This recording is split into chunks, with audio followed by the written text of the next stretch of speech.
জয় কৃষ্ণকালী মায়ের জয়। আমি জানি আপনারা অধীর আগ্রহে আছেন যে আমি কখন আপনাদেরকে কৃষ্ণকালী মায়ের মন্দিরের আপডেট দেব। দীর্ঘ 5 দিন আমি কৃষ্ণকালী মায়ের মন্দিরের কোনো ভিডিও দিইনি এবং আপডেটও দিইনি। তার কারণ হচ্ছে যে 5 দিন ব্যাপী কিন্তু এখানে কোনো রকমই কাজকর্ম হয় না, সেই হিসাবে আমি আপডেট দিইনি।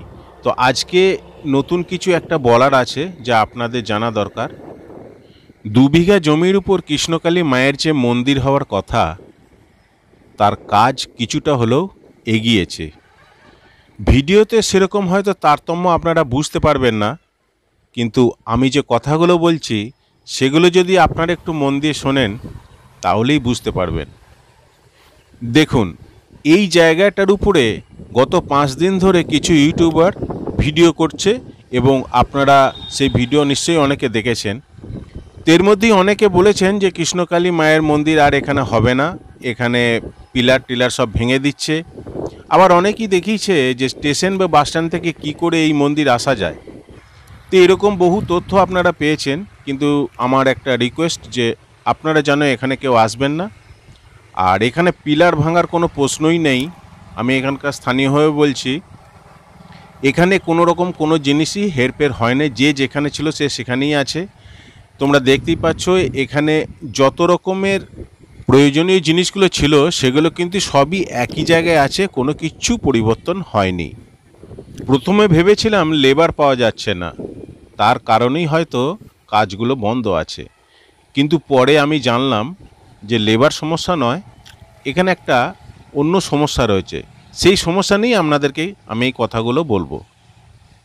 দেখুন, আপনারা তো সবাই জানেন গ্রামগঞ্জেতে যদি একটা পাঁচিল বা একটা পায়খানা ঘর বা একটা গোয়াল ঘর বা বাড়িতে একটা যদি সাবমার্সিবল বসাতে হয়, তাহলে কিন্তু সেটা গ্রাম পঞ্চায়েত থেকে পারমিশন করাতে হয়।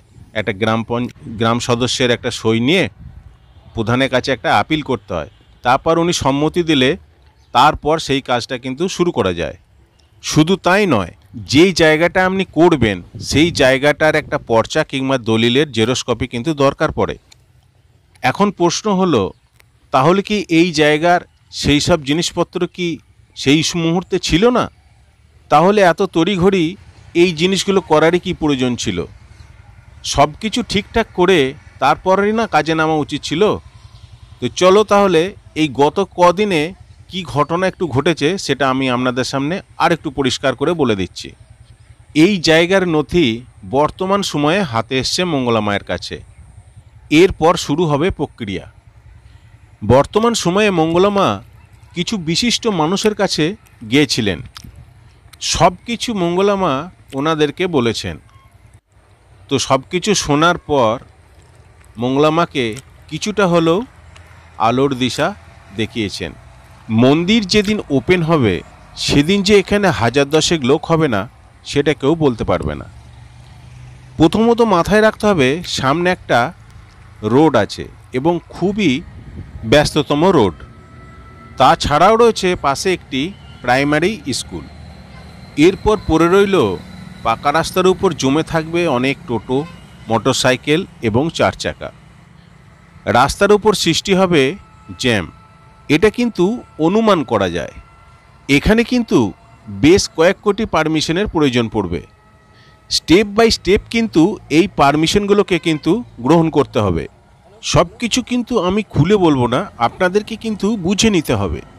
প্রত্যেক ইউটিউবারদেরকে আমি একটা অনুরোধ করব যে ভুল তথ্য কিন্তু আপনারা পরিবেশন করবেন না। বেশ কিছুদিন মঙ্গলা মাকে কিন্তু ছোটাছুটি করতে হবে, তারপর অনুমতি পেলে এই কাজে হাত লাগানো যাবে। সর্বশেষে রয়েছে মন্দির গড়ার পারমিশন। আর মন্দির গড়া পারমিশন পেলে আমি আপনাদেরকে আপডেট দিয়ে দেব এবং কবে মন্দির কমপ্লিট হবে এবং কবে কৃষ্ণকালী মাকে এনে এখানে প্রতিষ্ঠা করা হবে সেই দিনক্ষণও কিন্তু আমি আমার ভিডিওর আপডেটের মাধ্যমে দিয়ে দেব। এবং তাছাড়াও রয়েছে বর্ধমান স্টেশন বা বর্ধমান বাসস্ট্যান্ড থেকে আপনারা কি করে এই জায়গাটা খুব সহজভাবে আসতে পারবেন সেটাও কিন্তু আমি একটা ভিডিও করে আমার চ্যানেলে আপডেট করে দেবো। সব কিছু কিন্তু আমি দায়িত্ব নিয়ে বললাম। এরপর একটা দায়িত্ব পড়ে রয়েছে আপনাদের। আপনারা কিন্তু অহেতুক এখানে আসবেন না। যতক্ষণ না আমি বলছি বা অন্য ইউটিউবাররা বলছে সঠিকভাবে তথ্য দিয়ে যে এখানে আসার জন্য, ততক্ষণ পর্যন্ত এই জায়গাটায় ভিড় করবেন না। এই ভিডিওতে আমি হয়তো আপনাদেরকে বিশেষ কিছু দেখাতে পারলাম না, কিন্তু কিছু বিশেষ গুরুত্বপূর্ণ ইনফরমেশন আমি আপনাদেরকে দিলাম। তাহলে আজকের মতো এটুকুই, আবার দেখা হবে নেক্সট কোনো ভিডিওতে। তাহলে চলুন একসঙ্গে বলি, জয় কৃষ্ণকালী মায়ের জয়।